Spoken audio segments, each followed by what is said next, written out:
मित्रांनो नमस्कार आणि कायदेशीर माहिती देणाऱ्या माझ्या YouTube चॅनलमध्ये तुमचं नेहमीप्रमाणे स्वागत। आजचा विषय हा रनिंग विषय आहे आणि तो विषय असा आहे की आईचं नाव आता मुलाच्या आणि मुलीच्या सगळ्या दस्तऐवजांमध्ये तुम्हाला आढळून येणार आहे।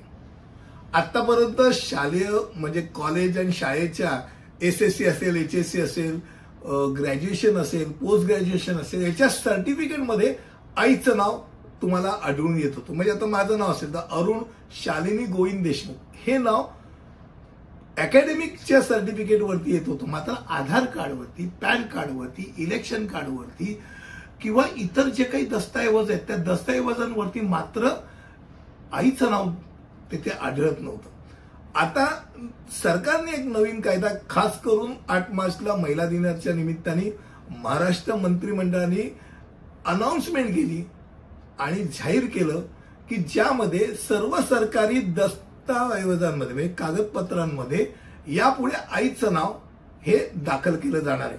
खास करून मालमत्ता पत्र, जन्म प्रमाणपत्र, आधार कार्ड, पॅन कार्ड याच्यामध्ये ते लागू होईल, ज्यात अर्जदाराचं नाव पहिल्यांदा, मग आईचं नाव, मग वडिलांचं नाव आणि शेवटी आडनाव या प्रकारे ते नाव असेल। आणि ही गोष्ट खास करून 1 मे 2024 पासून त्याची अंमलबजावणी होणार आहे।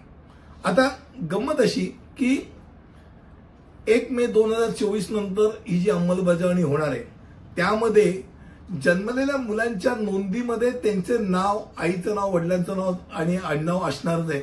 नुसतं शैक्षणिक नाही, सगळ्या दस्तऐवजांमध्ये असणार, त्याचा त्याला फायदा होणार आहे। कारण आतापर्यंत डिस्पॅरिटी होती, म्हणजे एज्युकेशनल क्वालिफिकेशन मधलं नाव वेगळं, 4 नावांचं नाव, आणि तुमचं बाकीचं जे फोटो आयडेंटिफिकेशन प्रूफ आहे, पासपोर्ट असेल, आधार असेल, पॅन आहे, त्यात मग 3 नावांचं तुमचं नाव।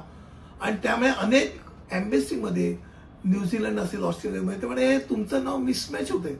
इथे 4 नाव आहेत, इथे 3 नाव आहेत, देर इज डिस्पॅरिटी। आणि मग एक ॲफिडेव्हिट बसावं लागायचं। त्यामुळे एक तर आईचं नाव टाकायचं तर बाबा सगळ्या डॉक्युमेंटमध्ये टाका, हा जो निर्णय हा सुसंगत निर्णय असं मला वाटतं। आता विवाहित महिलांच्या बाबतीत सध्याच्या प्रणालीनुसार त्यांच्या लग्नानंतर मुलीचं नाव, तिच्या पतीचं नाव आणि आडनाव ही जी नोंदणी आहे तीच नोंदणी कायम राहणार आहे। म्हणजे लग्नानंतर सुद्धा नाव करायचं असेल तर 3 नावं असतील, नाहीतर तिने रिटेन केलं पहिलंच नाव तर ते 4 नाव असेल, हे लक्षात घेऊया। अनाथ मुलांच्या करता मात्र थोडी सूट दिलेली आहे। त्या अनाथांच्या बाबतीत आईचं नाव समाविष्ट करण्यापासून सूट असेल, हा एक भाग महत्वाचा आहे।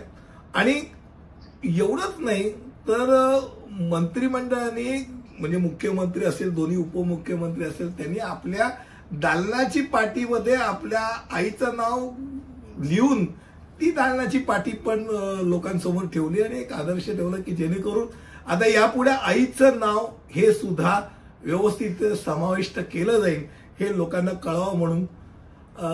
आईचं महत्व आहे, 100% आहे। आपल्याकडे पितृक संस्कृती असल्या कारणाने वडिलांचं नाव लावणं आणि हे सगळा प्रकार येतोच। वडिलांच्या म्हणजे तुमचं एन्सिस्ट्रल प्रॉपर्टी वडिलांचं, पण आता मुलीला पण तेवढा समान अधिकार दिला गेला असल्या कारणाने मुलींना टाळून जाऊ शकत नाही। आणि आई ही घरातला केंद्रबिंदू आहे, तो काय बाहेरचा बिंदू नाही, त्यामुळे त्या केंद्रबिंदूला एक व्यवस्थित स्थान मिळालं गेलं असं या निमित्ताने मी म्हणेन। आणि त्यामुळे आजचा निर्णय जो आहे मंत्रिमंडळाचा तो आपल्या सगळ्यांना कळावा, खास करून कळावा म्हणून एक सांगतो की आता यापुढे 1 मे 2024च्या नंतर जन्मलेल्या प्रत्येक मुला-मुलीच्या नावामध्ये 4 नावं असतील, हे डोक्यात राहू द्या। पुढच्या व्हिडिओमध्ये असंच काहीतरी नवीन घेऊन येईल, तिथपर्यंत इथेच थांबतो। धन्यवाद।